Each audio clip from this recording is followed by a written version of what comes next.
Hello and welcome back. So in this video we're going to strip, rebuild and synchronize some Bandit 600 carburetors. So this bike was running a bit rough. It didn't want to idle, didn't want to rev very well. Um, Basically we just bought it as a super cheap bike just to get running and have some fun on. So yeah, so we're going to strip them, rebuild, clean them up, and then sync the carbs at the end of the video.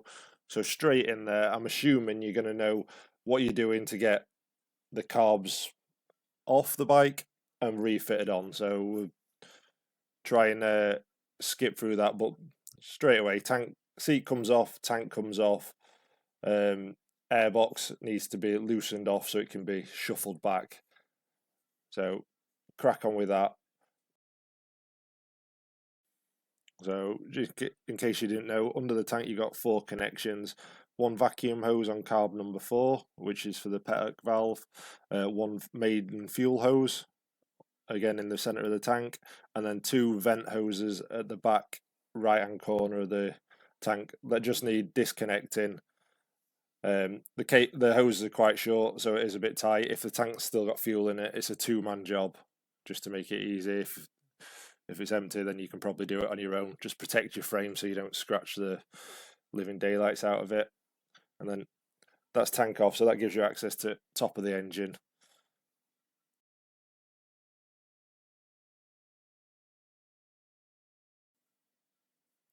So once you've got your fuel tank off, your seat off, then you're on to taking the carbs off. So you need to disconnect both throttle cables. You've got a pull and a return cable. So these are the hardest part for me to get off.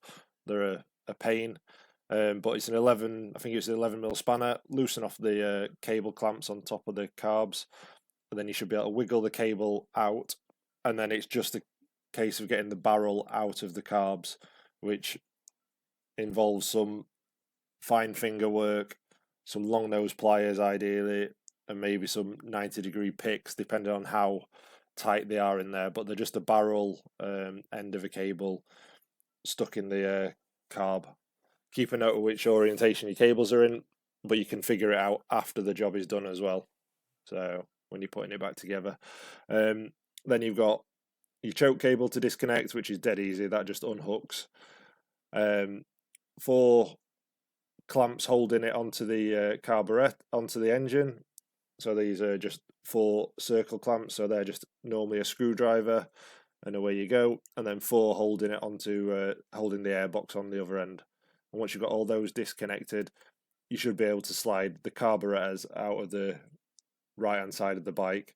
There are 2 fuel vent hoses, fuel overflow hoses, that'll just slide out with the carburetors as well.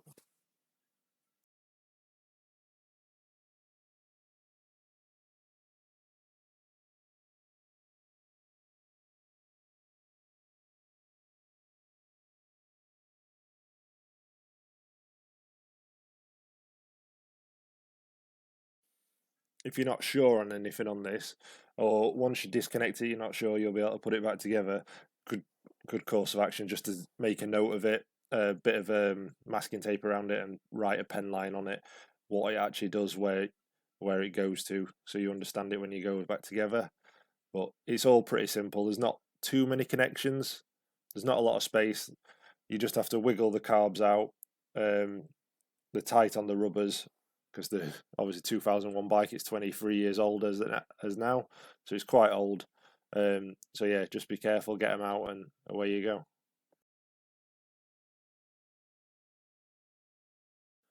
So once you've got the carbs out, put them on a nice clean work area. You need some rag to mop up the fuel that will come out of the float bowls. Now get 4 containers, mark them all up, 1, 2, 3, and 4, and that's where all your parts are going to go for each individual carb. Don't bung them all together. Keep them all separate, nice and organised. So my advice to you is also keep the carbs in an order that they would be on the bike and the rotation wise, so you can see them. So here we go on carb number 1. You can see me working on now, and basically I'm removing the diaphragm top cover. So it's 4 little screws. Unscrew them all. These are only plastic screws into holding a plastic cap down, so these should be not too tight at all. Unscrew them all. Now there's a spring under here that'll try and gently fire up the top cap. So you lift the top cap off, and there you can see the spring. So just pop them down in the correct carb bucket. So carb top cap, spring, and then do the same for all the other 3 carbs. So then you'll have 4 buckets or 4 containers full with carb diaphragm top caps, the spring in there, and then the next step will be to lift the diaphragm out completely with the needle, and they just literally slide out. So that's the next step now. So diaphragm and spring retainer and the needle come out now.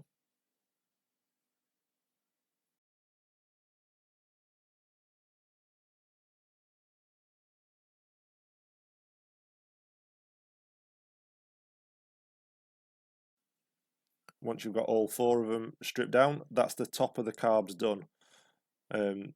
So the next bit is then will be to remove. I just remove the overflow hoses just to make it easier for myself, but you can leave them on if you want to.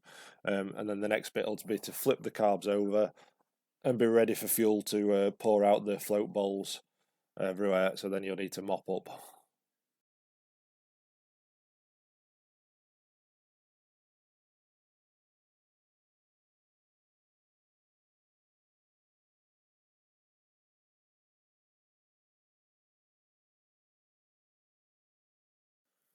Now I might add, it might be useful to wear gloves when doing this job, because you are dealing with petrol, which is not the best for you, but each their own. Do what you need to do. So next up, we've got the float bowl screws. So on each carb is 4 float bowl screws, and this will take off the float bowls. Now on this set of carbs, these are tight, so make sure you've got the correct size screwdriver.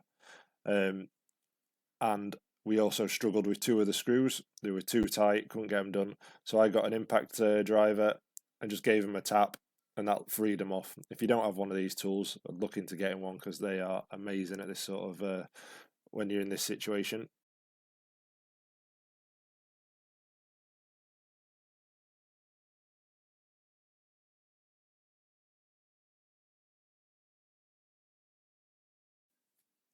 So quickly spin all the screws out, and then you can lift the float bowls off. Have a quick look inside, look for all the contamination that may be in there, all the horrible stuff. Now 2 of these screws will have the bracket for the idle adjustment control on it, so you just need to keep them together. And you see the idle adjustment there. Now what I'm doing is measuring the float height, and I'm doing this just to see where it's set at, see if it was set correct, if that was my running issue, because obviously I'm looking for a fault while it's running. So checking all the float heights, making sure they're correct and the same. So that's important. As you're stripping these carbs down, any carbs, you should be looking for any differences in them. So float comes out, and that's just literally pull the pin out, lift the float out with the little needle that's on the bottom.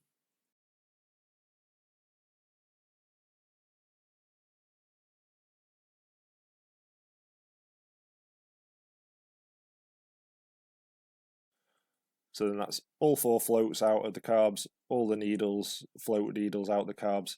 So next up is the idle control needle.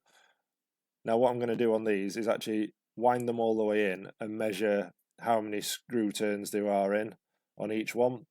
And this is again just to control that they're all the same and make sure that isn't my running issue straight away. Because if you find one that's massively out, maybe that explains your issue directly, and it's not actually a carb rebuild required. You're in this far, so you're going to do it anyway, but it might just explain why you're having bad running, because you may not find another issue. So all the needles come out of these. These are the ones that are accessible while the carbs are actually on the bike. So they're the idle adjustment, and it's basically an idle needle, a spring, a tiny washer, and then a rubber grommet, a rubber O-ring that's in the in the hole. I'll show you more detailed and on the build up, but you need to try and make sure you get everything out. And then the next is the main emulsion tube, and these are an 8mm socket on them. You can take the jet out the bottom if you wanted, the actual aperture, but I just use the 8mm and take the whole emulsion tube out in one, so you can inspect it all in one. Now on the bottom of the emulsion tube is also a little brass puck that is one it can go in both directions, but it needs to go in the correct way, and I'll show you that on the reassembly. And next to that is another little needle jet that you need to remove as well. Once you've got those out, your carbs are completely stripped as far as you need to do it. You keep them as one unit, all linked together, because it's easier. You don't need to mess around with the mechanism to do any of this. So keep them all bolted together like this. Just get all the little pieces out, and then I'll show you on the rebuild. Then the next step is to clean them all and clean all your little pieces. So we're using petrol to clean them. So just a vat of petrol and nice clean paintbrushes to clean the main bodies. Make sure you get everything in, clean them all. And then for the little pieces, I'm at the end again using petrol, but I've got two containers, a dirty one and a clean one, and I'm going through every little bit, cleaning them and making sure all the internal pieces are cleaned out, and then blown through with an airline to make sure all the apertures are clean. Look through each piece in against the light so you can see through them and make sure it's all good. Once you've done that, you're on to rebuilding. Now I've rebuilt 3 of the other carbs already, so I'm just going to show you one. So drop your needle into your diaphragm housing. Now the diaphragms on these didn't need replacing, so I didn't strip them down anymore.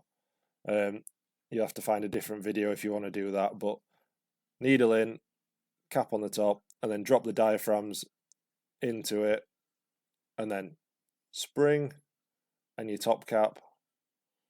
Make sure your top cap's lined up with everything. Make sure your diaphragm, and this is important, is correctly seated into the bottom of the carb. It's not trying to fight it. If it is trying to fight it, you can use a little bit of sticky grease, Vaseline or something like this, to hold the diaphragm in place. Something that's not going to clog the carburetor after you've rebuilt it. And then place your 4 screws in, and this end carb also has the choke bracket that needs to be fitted on it.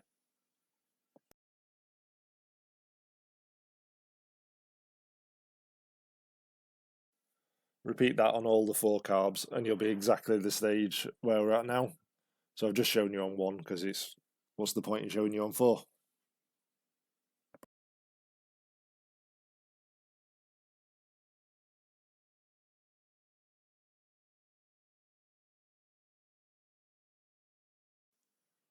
And remember, these diaphragm caps are plastic, so there's no point in going super tight with them. You just nip them up, so it's a good seal, and that is job done on that.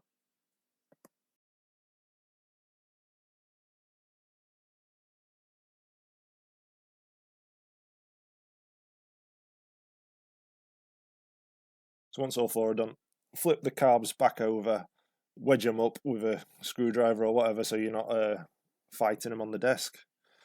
And then you're on to reassembly, so it's dead easy. So first up is the idle needle. You drop it first because that's handy. So idle needle, spring, tiny little washer, and then O-ring, like in this diagram. So hopefully that makes that clear. So these little pieces, the spring and the O-ring and the washer, tend to get stuck in the carb when you're stripping it, so you must make sure you get them out so you don't end up with 2 or 3 O-rings stuck in there, or if you miss them out you'll create yourself a little air leak which will annoy you and you'll wonder like hell why you can't tune the bike properly. So that then screws in.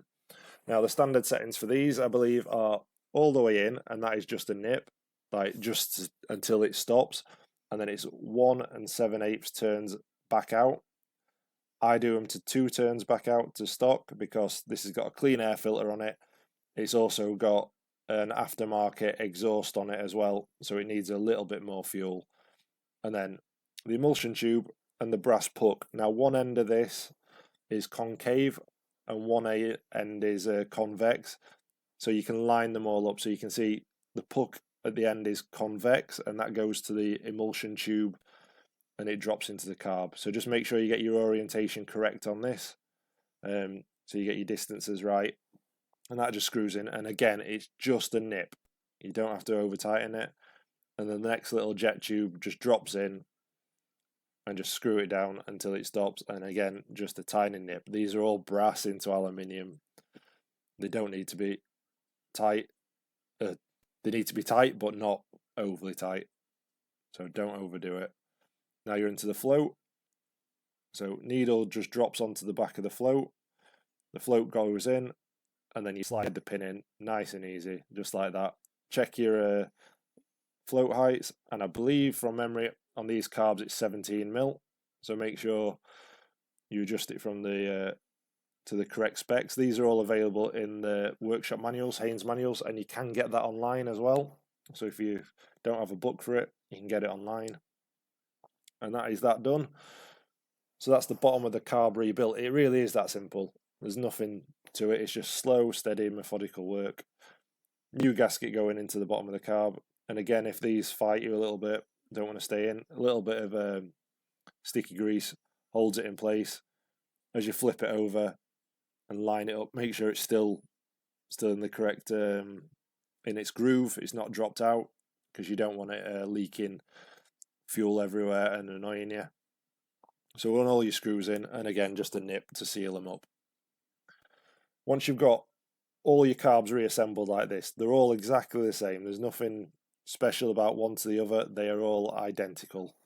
So put them all together, screw them up, and then what I do is I flip the carbs over into the orientation of the bike, and I blow through the fuel delivery tube and make sure you can hear fuel going through them. I then flip them over upside down so the float's then shut, and make sure the fuel shuts off. As you see, you can't blow through it, and that tells you that your floats are actually working, and that when you put them on the bike, it won't leak fuel.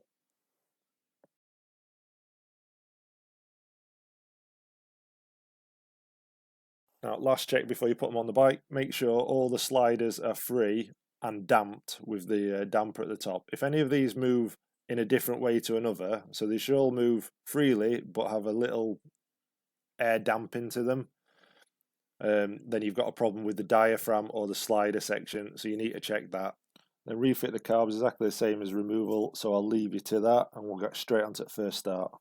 Do you want me to hold some choke? Yes, please. Full choke? Right. Yeah, well, So it's in neutral there.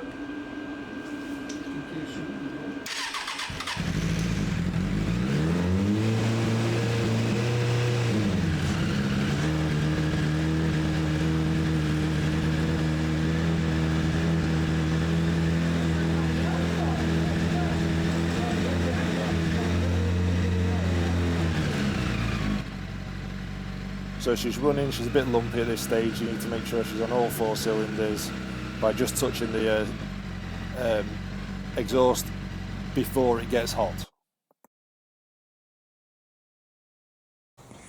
Right then, so you've rebuilt your carbs, you've got them all fitted back onto the bike, and you've done your first start. You can get away with doing this with the fuel tank on, but you need to extend the fuel hose and the vacuum hose that comes off this carburetor down here, that activates the valve in the tank. So last and final job. So get your bike started, get it running, keep it running, and get it up to operating temperature. It needs to be at operating temperature to do this. And the last step is just to balance all 4 carbs. So these are balance vacuum gauges. So they're just measuring the vacuum, and the idea is to get them all bang on the money across all 4 of them. Nice and simple. So gauge number 1 connected to cylinder 1, gauge 2 to cylinder 2, 3 and 4. And then what we're going to be doing is adjusting the synchronization screws on the carbs in pairs. So there's one down here, which I will get a pointer to, one down here, and one down here. Also, to connect the vacuum gauges, there's ports on the top of these carbs, nice and easy. So this is carb 2. There is a blank that you just need to pull off, and it's a rubber bung. The same on carb number 1 over here. And then number 3 has normally the air injection vacuum pipe connected to it, and carb 4 has the fuel tank valve, Petic valve vacuum line connected to that. So connect your gauges, make sure they're all in order, nice and easy. The screws we need to adjust are, so where my tip of my screwdriver is, you see that? In between carbs 1 and 2, just behind the fuel overflow pipe. And then the same again on, if you can see, carbs 3 and 4. Where's my screwdriver pointing? It's right down in the depth of, where can you see? So between carbs 3 and 4, right down there, just below the choke bracket, if you can see that. And then the final one we adjust is this one here, and that's slap bang next to your throttle cables. So what it basically does is balances 1 and 2 together, 3 and 4 together, and then the pair of 1 and 2 and 3 and 4 balances them together. So nice and easy, hopefully. So I'll put you on the stand and then we'll get it going. The bike needs to be nice and warm first of all to do this. Okay, so make sure your bike's up to operating temperature. Right then, so as you can see, the needles are all bouncing around.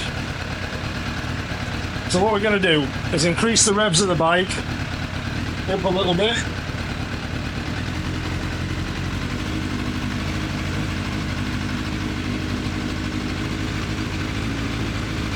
So just bring the revs of the bike up a bit. Now these synchronizers have got valves on, and if we just adjust the valves on the bottom of each one, we can get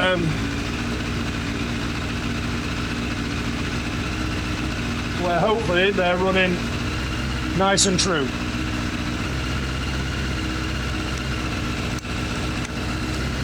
So now we can see 3 and 4.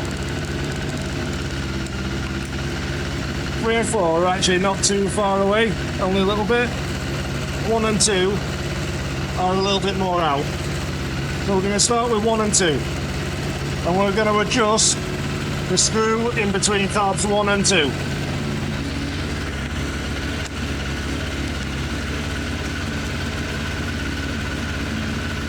So we watch the gauges and listen to the engine.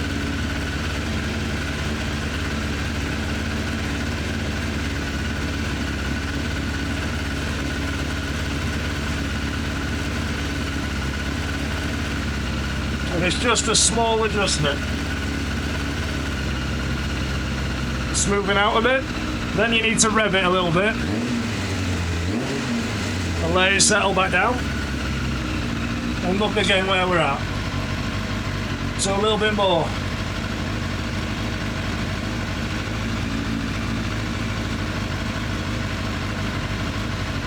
And again.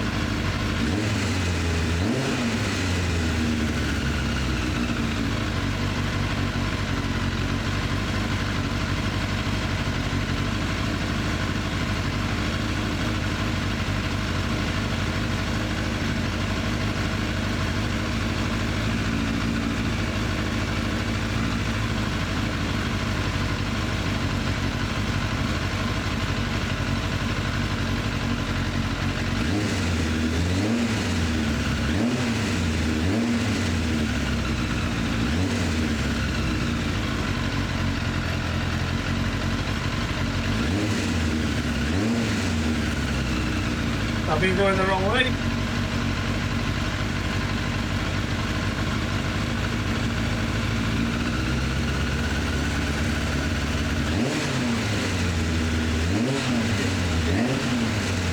And you hear how it's getting crisper. So small adjustments.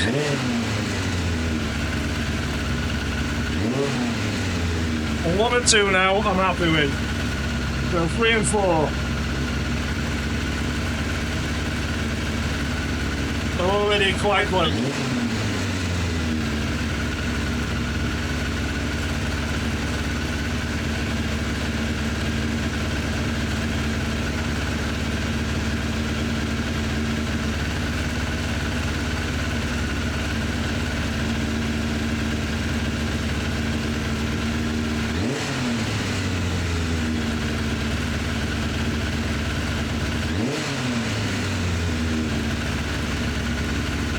Now I'm happy. 1 and 2 is balanced. The 1 and 2 are balanced together. 3 and 4 is balanced together. So now I do the 3rd screw behind the floor cables to balance them both together.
And there we have it. So, yeah, just the adjustment of 3 screws, and it's minute adjustments. We are not talking turns, we're talking 16ths of turns, like literally just a tweak on the screwdriver adjusts a lot. Now I was having a few little difficulties with these vacuum gauges, so with the valves open it bounced, with the valves closed sometimes it didn't want to read. So these are a super cheap set off Amazon. I think they were 38 quid for a full set with adapters and everything. So not the best quality, but you can get them to work really well. So just be careful of that when you're doing it. Yeah, and then have fun. This is actually, so carb balancing is probably a good routine maintenance to do on a bike. If it's not been done for a while, you probably should have a look at it, and you might find it improves your bike no end. Right, so thanks for watching. I hope you enjoyed that. If you've got any questions, just let us know. Yeah, it's pretty, like I say, carb rebuilds or carb refreshes are pretty dead easy. If the bike was running good and then it suddenly decided to misbehave after maybe winter storage, it's a good place to look. Yeah, and go from there. It's dead easy. So just take your time, nice clean environment, and away you go. Thanks for watching. See you next time.